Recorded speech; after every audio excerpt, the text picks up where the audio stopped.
عامة شهرتنا في اسوان يعني، وعند المتوكل يعني عروض كتير. الكلب ده بيتباع اللي بالك بره 350، عندنا احنا ب 250 يعني. المتوكل بيضحي. اهم حاجه شهرتنا في الفسيخ، الكلاب زي ما انت شايف بالصلاه على النبي، حاجه حلوه زي ما انت شايف برضه، حاجه لا يعلى عليها. كبير كبير برضه، الكبير زبده اهو زي ما انت شايف اهو. حاجه لا تعلى يعني على الكلب البحر عامه يعني.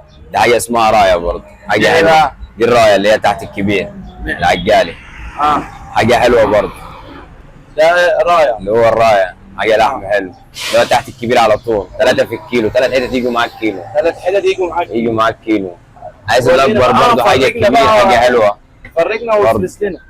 في حاجه زي كده اللي هو العجالي، حاجه بالصلاه على النبي برضه.